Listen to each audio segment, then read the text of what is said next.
From WFAA TV, this is Inside Texas Politics with Jason Whiteley. Good morning and welcome to this special broadcast of Inside Texas Politics. I'm Jason Whiteley. We will spend a lot of this program talking about Tuesday because it has been years since Texas played such a prominent role in the primaries. Carson, Rubio, Sanders, Trump all here in the last few days, and Ted Cruz plans a Dallas rally tomorrow morning. This morning, though, we are putting it all in perspective. First from Austin, helping us do that is Matt Makoviak, a Republican consultant and owner of Potomac Strategy Group in Washington, D.C. And here in studio, Debbie Georgatos, a Republican strategist, author, and attorney. And J.D. Engels next to her, a Democratic consultant from AMM Strategies in Fort Worth. Bud Kennedy here as always. Thanks for being here. Thank you. Good morning. Good morning. Matt, let's start with this. I wanted to ask you first. Ted Cruz has to win Texas in order to stay in the race. How close is it going to be? Yeah, it's a good question, and the polling has been all over the map in the last week. You've seen 3 or 4 polls that show it as a head-to-head race. You've seen, I won this morning, NBC News, Wall Street Journal has him up 39-26. I think Cruz will have a comfortable win in Texas.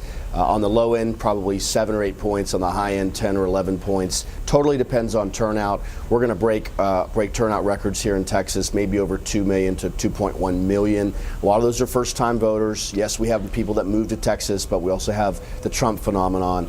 But look, these numbers matter. How Cruz performs in the congressional districts are going to matter in terms of delegate allocation, but also the statewide number. And the number to watch is, does Rubio hit that 20% threshold? If he does, then he's in the mix for the 1/3 of the delegates that are determined by statewide number. If he doesn't, then it's just Cruz and Trump that split that vote. And Debbie, let me switch back to what he said there. He said comfortable win most likely for Ted Cruz. A win is a win, but doesn't he need something decisive against Trump? I think he does, and I think he will get it. I think Texas has been strong behind Ted Cruz since his run for Senate, and he came from a 4% name recognition to just walloping a well-known and very well-funded opponent for the Senate race. And I think the people in Texas who got behind him have all the same reasons they had then to back him for Senate as they do now back him for president. So I think he'll win comfortably. JD, you're shaking your head. Well, I think that Ted Cruz is now under the scope that national politics brings to it, and that I think that he will win tomorrow, but he will underperform, and that from this point forward, Ted Cruz is in a tough position to try to figure out how he's not in the same pocket as Kasich, and just figuring out how long does he stay in and what can he get for it. I want to ask Matt and Debbie, how can this huge turnout be interpreted as anything other than a large Trump vote? I mean, we have a large number of people with no party history, but they've lived here. They voted in general elections. They've just never voted in a primary before. We have 95,000 votes already in Tarrant County, 200,000 in DFW already just in the Republican primary. How can this not be Trump voters? You know, my sense of it is, I think that the mood of the voters, especially the Republican-based voters, are so outraged by the direction of our country that I think there's just people tuned into politics more for the first time. I don't think it signifies necessarily Trump supporters as much as we want to shape this election. We want to be part of the solution. So I don't think it necessarily, I mean, maybe some of them may be Trumpers, but I think they're going to be people for Ted who I think he remains very popular with a conservative base. Matt, what I hear is that East Texas is for Trump, West Texas is for Cruz. We're right here. We'll see, Dallas County, we'll see if this is where the West begins. Matt, what do you think about that too? Trump drew 5,000 to 6,000 people to the Fort Worth Convention Center. That's a huge turnout. I mean, Ted Cruz hasn't had anything close to that in this state. Yeah, I mean, look, I think you give Cruz the advantage. 3 years ago, he won 3 statewide races in 7 months. He has 27,000 volunteers in Texas. You have to remember how the delegates are allocated. Cruz is going to be very strong in the Republican congressional districts. There's 25 of them out of 36. To me, the question is the Democratic districts. I could see a scenario where Rubio performs well in South Texas, where there's 3 or 4 congressional districts. He could, in fact, finish in first in those districts and get 2 of the 3 delegates. But you're right, there are going to be areas where Trump does well. He'd only been to the state 3 times before this week, once for 30 minutes on the border, once for a rally in Dallas, and once sort of puzzlingly in Beaumont. So we'll see. Ultimately, he's only spending about $400,000 in television on Texas, Trump is. So I think there's a chance he's clearly rising at the end because of the momentum he's had out of South Carolina and Nevada. But at the end of the day, Texas is a media state. He's gotten a lot of earned media. He doesn't have very much paid media, and Cruz's huge statewide organization, I think, is going to be a real benefit. Matt, Bud and I were over in Fort Worth, and we asked Donald Trump what a victory would look like for him here in this state. Take a listen to what he said. Well, I think we have a great shot. I think that people are liking me a lot. I know a lot about Texas. I have many friends in Texas, many friends. I'm here a lot. I think we have a really good chance. If you look at South Carolina, that was supposed to be Cruz's stronghold. That was a stronghold. He was going to win that easily.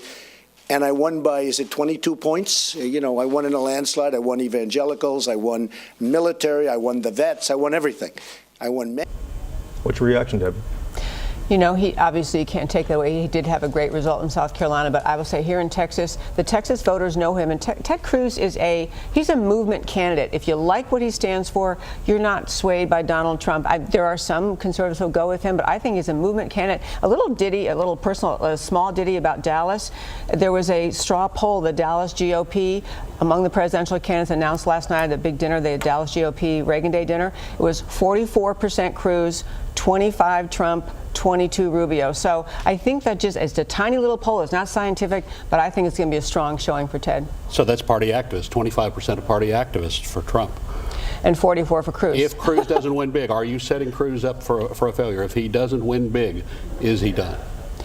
You know, he's going to have to look going to the states ahead. I would say if he wins at all, he's going to stay in. If he win, and I think he will win, I think he'll stay in. I think especially as he looks toward Florida and sees that Rubio, his other main contender, is apparently 20 points behind in his own state. If you see Rubio dropping out, then the whole dynamic changes. Well, let's talk about Rubio for a moment here as well, too. He was in here on Friday in Dallas at Clyde Warren Park having a rally. Donald Trump was in Fort Worth. But these two, since the debate on Thursday in Houston, have been trading these playground insults back and forth. And Rubio really unleashed against Trump here on Friday. Take a listen to what he had to say. It's time. The charade is up. This is a con job where he's going to Americans that are struggling, Americans that are hurting, and he's implying, I'm fighting for you because I'm a tough guy. A tough guy? This guy inherited $200 million. He's never faced any struggle. He's never faced. The other day he told somebody, a protester, I'm going to punch you in the face. Donald Trump has never punched anyone in the face. Donald Trump was the first guy that begged for Secret Service protection. First guy. So, Matt, my first question is, what's it going to be like when one of these two guys endorses each other? It will be quite a sight to see Ted Cruz and Marco Rubio endorse Trump, if that ever comes to pass. But what's interesting is that the debate on Thursday in Houston, finally you had Cruz and Rubio ceasing their own attacks on each other and focusing all their fire really on Trump. You haven't seen that yet. And look, I think Rubio wanted to wait until he felt like he could attack Trump from a position where where his support couldn't go anywhere else. And that's where Rubio is now. I think he feels like he has to bring Trump down. He's not going to be as positive and offering as much vision when he's going after Trump as he has in the past. But that's where we are right now. We have to stop Trump from being the nominee for Cruz or Rubio to have a path. Cruz's path is to win Texas, to take 75, 80, 85 delegates out of the state, perhaps win Arkansas, perform well across the South, be in second place and stay in second place. And then if Rubio loses Florida, Cruz becomes the finalist to challenge Trump. JD, I just want to ask you, imagine if Clinton and Sanders were insulting each other this way. One said, well, your clothes don't fit well. Well, you're a senile old poot. Can you even imagine this going on in a political party in America? Is this any way to run a primary? It's not a way to run a primary, and it's the very kind of thing that drives voters believing that they're not listened to.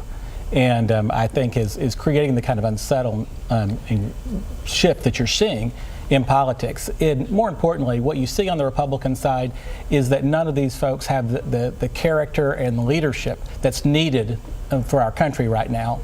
How do they get out of this, regardless of which party? If this were your party, how would they get out of this and move on to try to win in November?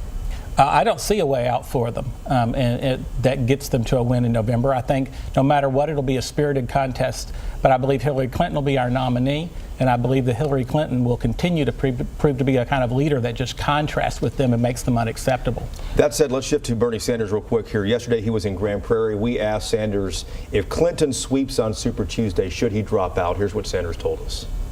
Tuesday comes and goes and you don't win any states, Well, that's is your not gonna presidential happen. race over? No. First of all, it's not over. We're in this to the very end. And second of all, we are going to win some states. You know what? Last poll had me 60 points up in Vermont. I suspect we'll win there, and I suspect we're going to win some other states. Hillary Clinton had that crushing defeat of Sanders in South Carolina last night. What does Sanders win on Super Tuesday besides Vermont?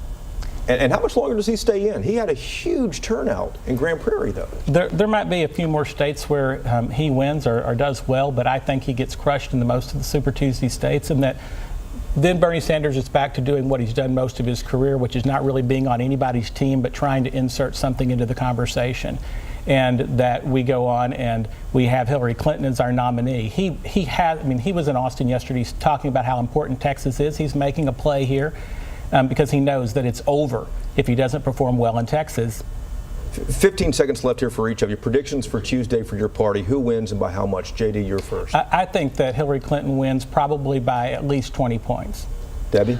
I would say for sure Ted Cruz will take Texas by about 15, and I think he was the most presidential in the last debate. He was way above the playground stuff, which I think people liked. Matt, final word. Yeah, I could see a 40-30-20 kind of breakdown between Cruz, Trump, and Rubio. Again, the question is whether Rubio is at 20 statewide or slightly below. So I think it's an 8-10 point win for Cruz, and he'll have good momentum coming out of Super Tuesday. Matt Mackowiak, Debbie Georgatos, and JD Engel, thanks for being here today. Thank you. Thank you.